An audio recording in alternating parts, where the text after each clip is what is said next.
So now this brings me to my next guest, Howard. Good morning and welcome. Good morning again. So I think it's really cool that we do so many wonderful volunteer programs through Friends of the Dillon Rangers District up here in the High Country. And I'm so thankful for, for folks like you that, keep us safe and monitor the forests. Tell me what exactly the Volunteer Forest Monitoring Program does.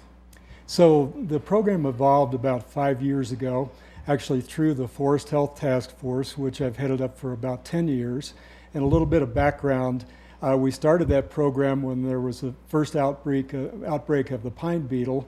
We were going to keep the pine beetle from taking over our forest. We were unsuccessful, but as a result of that, we've been doing a number of forest projects, including actual timber projects on Forest Service land. And on one of our timber projects in Straight Creek, once we cut the timber, we came back with the permission of the U.S. Forest Service and started monitoring. And we were able to team up with the Friends of the Dillon Ranger District to recruit volunteers and train those volunteers to go out and monitor their local forest lands. This is really a community-driven, citizen-based effort, and we're really excited about it. It's expanded every year. We have over 40 volunteers this year who are actively involved, over 200 plots throughout the county on U.S. Forest Service lands.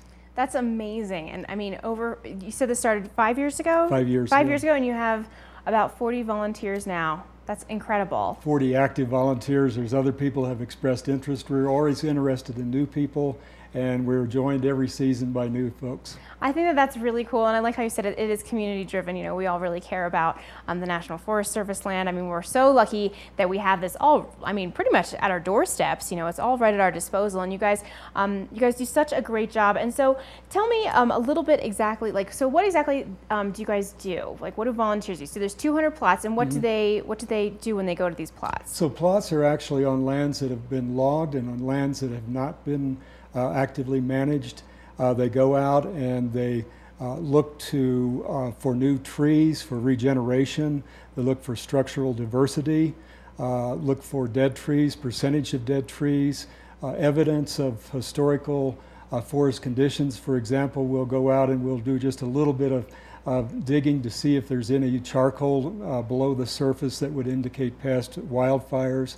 We also look to identify and characterize outbreaks of noxious weeds and invasive species. So it's a real science for you guys. You're really breaking it down, from the forest floor and up. Exactly. That is totally cool. And so, it helps to have local citizens monitoring too, because I feel like, we probably all are more familiar with the landscape around here and what's going on. Is that true? It is true. And one of our purposes is to create a greater, stronger connection between local folks and our forests that belong really to all of us. And in doing so, to also generate credible information that can be used by forest managers and researchers going forward, because we all have the objective or vision of having more resilient future forest, and this is one of the ways we can really do that and up the ante in terms of scientific research. That is so cool, and I just, I really like the idea of, like you said, it's taking care of the forest for the future.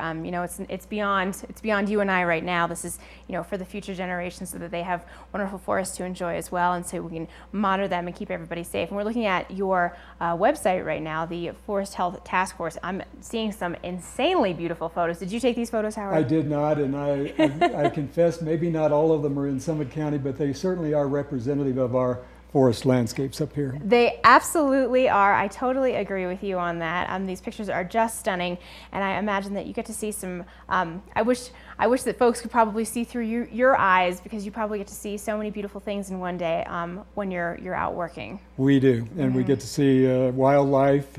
It's just, you can't ask for a better setting, particularly in the autumn when we go out and monitor and the leaves are turning. It's being in paradise and feeling like you're accomplishing something. Absolutely. Well, and what have you guys learned so far from your research? I'm sure you guys have accumulated so much data. So we have learned a whole bunch, and one of the things we've really has been front and center is that our forests are complex, and there's no one answer in terms of forest management. So the more we can learn as citizens, the more our forest managers can learn about our local forest, the better informed we are in terms of managing those forests in a strategic way. Budgets are limited, so we have to use the money well. We have to protect ourselves against wildfire. So in learning all this, the more detail we can all have, the better decisions we can make. Well, I like that. Informed decisions are always the best kinds of decisions, and knowledge is power. So if we have any folks that are interested in volunteering or learning more information, Howard, where should they go? Should they contact you? Should they go to the website? Where should they go? They can contact me. Go to www.foresthealthtaskforce.org, Okay. or my personal email address, which I'm happy to have people contact if that's all right. Sure, absolutely. Is future1946@yahoo.com. FUTURE 1946@yahoo.com. Excellent. Well, Howard, thank you so much for joining me, and thank you for doing all the wonderful work that you do and helping all of the volunteers out and take good care of our forests, because they're my playground, they're everybody's playground, and I'm so thankful for them and your work that you do. So thank you very much. Thank you. Happy to be here. Excellent. We have more Summit Sunrise coming up, folks. Don't go anywhere. We'll be right back right after this.